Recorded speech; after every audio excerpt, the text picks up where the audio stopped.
बोल शंकर भगवान की जय। तोंडमान को निषाद के साथ भगवान श्रीनिवास का दर्शन होना। पृथ्वी ने पूछा, मुझे धारण करने वाले प्रियतम, कलयुग में आपका दर्शन किसको होगा तथा परम सुंदर विग्रह वाले भगवान श्रीनिवास का दर्शन भी किसे प्राप्त हो सकेगा, यह मुझे बतलाइए। भगवान वाराह बोले, देवी सुनो, जो भविष्य में होने वाली बात है उसे भूतकाल की भांति बतला रहा हूँ। इस पवित्र पर्वत पर एक वसु नामक निषाद था जो सम्यक वन की रक्षा किया करता था। भगवान पुरुषोत्तम के प्रति उसके मन में बड़ी भक्ति थी। वह समा के चावलों का भात बनाकर उसमें मधु मिला देता और श्री देवी तथा भूदेवी सहित देवादिदेव भगवान विष्णु को निवेदन करके स्वयं प्रसाद पाता था। इस प्रकार भक्ति करने वाले उस निषाद की कल्याणमयी भार्या चित्रवती ने एक उत्तम पुत्र को जन्म दिया जिसका नाम वीर था। वसु अपने पुत्र तथा पतिव्रता पत्नी के साथ आनंद पूर्वक रहता था। एक दिन वह अपने पुत्र को समा की रक्षा करना का आदेश दे स्वयं पत्नी के साथ मधु की खोज में चला। मधु का छाता देखने की इच्छा से वह एक वन से दूसरे वन में शीघ्रता पूर्वक चला जा रहा था। इधर उसके पुत्र ने समा के तैयार किए हुए भात को लेकर कुछ अग्नि में डाल दिया और कुछ पीसकर वृक्ष की जड़ में भगवान श्रीपति को भोग लगाया। फिर भगवान का प्रसाद खाकर वीर वहां सुख से बैठा हो रहा। तदनंतर वसु मधु लेकर आया और समा के चावलों को खाया हुआ देख अपने पुत्र को फटकारने लगा। उसने बड़ी उतावली के साथ वीर को मार डालने के लिए तलवार लेकर हाथ उठा डाला। उस समय भगवान विष्णु उस वृक्ष पर ही विराजमान थे। उन्होंने वसु की तलवार हाथ से पकड़ ली। तब उसने वृक्ष की ओर देखा। भगवान विष्णु हाथ में शंख, चक्र और गदा लिए तथा आधा शरीर वृक्ष पर लटकाए हुए खड़े थे। उन्हें देखते ही वसु ने तलवार छोड़ दी और भगवान के चरणों में प्रणाम करके कहा, देव देवेश्वर, आप यहाँ क्या कर रहे हैं? श्री भगवान बोले, वसो तुम मेरी बात सुनो। तुम्हारा पुत्र मुझ में भक्ति रखता है। यह तुमसे भी बढ़कर मुझे प्यारा है, इसलिए मैंने इसे प्रत्यक्ष दर्शन दिया। इसकी दृष्टि में मैं सर्वत्र हूँ, किंतु तुम्हारी दृष्टि में केवल स्वामी पुष्करनी के तट पर रहता हूँ। भगवान का यह वचन सुनकर वसु बड़ा प्रसन्न हुआ। एक समय चंद्रवंश में तोंडमान नाम से प्रसिद्ध एक राजा हुए। वे बड़े वीर थे। उनके पिता का नाम सुवीर और माता का नाम नंदनी था। 5 ही वर्ष की अवस्था में उनके हृदय में भगवान विष्णु की भक्ति प्रकट हो गई थी। वे बड़े बुद्धिमान और सुशीलता, शूरता तथा पराक्रम आदि गुणों की निधि थे। युवा होने पर उन्होंने पांडेय नरेश की सुंदरी पुत्री पदा के साथ विवाह किया। तत्पश्चात भिन्न भिन्न देशों की सैकड़ों स्वयंवरा कन्याओं को भी वे ब्याह लाए और नारायण रूप में रहकर इस पृथ्वी पर देवराज इंद्र की भांति सुख भोगने लगे।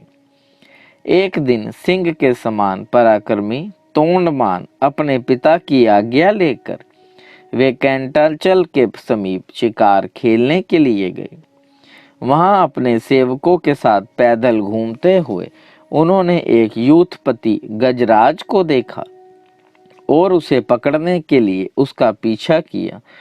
स्वर्णमुखरी नदी को पार करके वे परम उत्तम ब्रह्म ऋषि शुक के पास गए और उन्हें प्रणाम करके उनकी आज्ञा ले एक वन से दूसरे वन में चलते गए। एक जगह उन्होंने रेणुका देवी को देखा जो वाल्मीकि के आकार में खड़ी थी। उनको प्रणाम करके वीर तोंडमान पश्चिम की ओर चले गए। आगे जाकर उन्हें एक पंचरंगा तोता दिखाई दिया। फिर उसे पकड़ने के लिए वे भी उसके पीछे पीछे दौड़ने लगे। तोता श्रीनिवास का नाम रटता हुआ शीघ्र ही पर्वत के शिखर पर जा पहुंचा। पीछा करते हुए राजा भी गिरिराज पर चढ़ गए और उस तोते को ढूंढते ढूंढते शम्या वन में जा पहुंचे। वहां तोते को ना देखकर उन्होंने उस वन की रक्षा करने वाले निषाद को देखा। उसने भी राजा को आते देख शीघ्रता पूर्वक आगे आकर उनकी अगवानी की और उन्हें प्रणाम करके विनीत भाव से वह दोनों हाथ जोड़कर खड़ा हो गया। तोंडमान ने भी उसका आदर करके उससे पूछा, वनेचर, इधर कोई पंचरंगा तोता आया है, क्या तुमने उसे देखा है?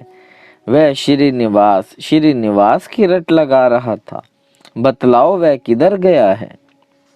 वनेचर बोला, महाराज, वह 5 रंगों वाला शुक भगवान श्रीनिवास को बहुत प्रिय है। उसे श्रीदेवी और भूदेवी ने पाल पोस कर बड़ा किया है। वह सदा श्री हरि के ही पास रहता है और स्वामी पुष्करनी के तट पर भगवान के समीप विचरता रहता है। उस सुंदर शुक को कोई भी पकड़ नहीं सकता। राजकुमार, अब मैं भगवान की आराधना के लिए जाऊंगा। जब तक मैं लौट कर ना आऊं तब तक आप यहीं वृक्ष के नीचे विश्राम कीजिए। राजा बोले, वनेचर, मैं भी तुम्हारे साथ भगवान जनार्दन का दर्शन करने के लिए चलूंगा। तुम मुझे वैकुंठाचल निवासी देवेश्वर का दर्शन कराओ। राजा की यह बात सुनकर निषाद ने मधु मिश्रित संवा का भात आम के पत्ते के दानों में रख दिया और राजा को भी साथ लेकर वह भगवान के समीप गया। वहां राजा सहित विधि पूर्वक स्नान करके निषाद राज ने स्वामी पुष्करनी के तट पर बिल्व वृक्ष के नीचे विराजमान भगवान विष्णु का राजा को दर्शन कराया। उनके श्रीअंगों की कांति अलसी के फूल की भांति श्याम थी। कमल दल के समान सुंदर एवं विशाल नेत्र थे। वे 4 भुजाओं से सुशोभित थे। उनके अंग अंग से उदारता प्रकट हो रही थी। मुखारविंद पर मंद मंद मुस्कान की छटा छा रही थी। उनके अंगों पर दिव्य पीतांबर शोभा पा रहा था। मस्तक पर किरीट और हाथों में कंकन आदि आभूषणों से उनकी शोभा और भी बढ़ गई थी। भगवान के दोनों पार्श्व में परम सुंदरी श्री देवी और भूदेवी विराजमान थी। शंख, चक्र, खड्ग, गदा, शांड, धनुष और बाण आदि आयुध मूर्ति मान्य होकर सब ओर से भगवान की सेवा में उपस्थित थे। इस प्रकार उन पुरुषोत्तम का दर्शन करके उन दोनों ने आनंद मगन हो उन्हें प्रणाम किया। निषाद ने भी मधु मिश्रित संवा का भात भगवान को निवेदन किया। फिर राजा के साथ शम्याक वन में अपने पवित्र पर्णकुटी पर वह लौट आया। राजा एक रात उसकी कुटी में ही रहे और सवेरे उठकर अपनी सेना के साथ पुनः नगर की ओर लौटे। फिर देवी के वन में जाकर वे घोड़े से उतरे और चैत्र शुक्ला नवमी को उन्होंने रेणुका देवी का पूजन किया। उनसे पूजित होकर देवी ने प्रसन्न हो उन्हें वर दिया, राजन, तुम्हारा राज्य निष्कंटक होगा। राजधानी तुम्हारे ही नाम से प्रसिद्ध होगी। मेरे समीप तुम दीर्घ काल तक राज्य करोगे और तुम्हारे ऊपर देवादिदेव भगवान विष्णु का कृपा प्रसाद सदा बना रहेगा। इस प्रकार वरदान पाकर राजा पुनः शुक मुनि के आश्रम पर गए और उन्हें प्रणाम करके उनके द्वारा सम्मानित हो हर्ष को प्राप्त हुए। फिर उन्होंने मुनि से कहा, महर्षि, आप कमल सरोवर का महात्म्य बतलाइए। श्री शुक मुनि ने कहा, राजन, यह कमल सरोवर नामक तगाड़ सब पापों का नाश करने वाला है। कीर्तन, स्मरण और संसार के सामने सुख प्राप्त करते हुए स्नान करने से यह मनुष्य को इस पृथ्वी पर लक्ष्मी प्रदान करने वाला होता है। तुम भी इसमें स्नान करके अपने पिता के समीप जाओ।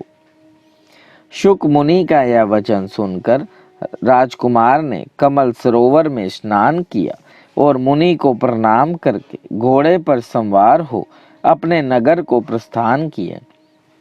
पिता ने तोंडमान को 3 वर्ष के लिए युवराज बनाकर देख लिया कि मेरे पुत्र में प्रजा को प्रसन्न रखने की योग्यता, सामर्थ्य, पराक्रम, शौर्य, सुशीलता और ब्राह्मण भक्ति है। तब उन्होंने मंत्रियों से सलाह करके विधि पूर्वक पुत्र का राज्याभिषेक किया और उन्हें अपने पद पर स्थापित करके उनकी अनुमति ले राजा सुवीर वन में चले गए। तोंडमान ने यह विशाल साम्राज्य पाकर धर्म पूर्वक राज्य किया। बोल शंकर भगवान की जय। देव देव महादेव करुणा निधान भक्त वत्सल्य शिव शंकर भोलेनाथ प्रसन्न हुई त्रिलोकीनाथ, सदैव अपने चरणाविंदों में लगाए रखे, सद्बुद्धि प्रदान करे। सृष्टि के कर्ता धर्ता संहार हरता, आपसे ही जीवन आपसे ही मरण महादेव। बच्चा पुल्लनहार तुसी बख्शनहार त्रिलोकीनाथ, कृपा दृष्टि बनाए रखे। बारंबार शत शत कोटि कोटि प्रणाम। हर हर महादेव। शंकर जिनका नाम है, कैलाश जिनका धाम है, मेरे भोले बाबा को मेरा बारंबार प्रणाम है।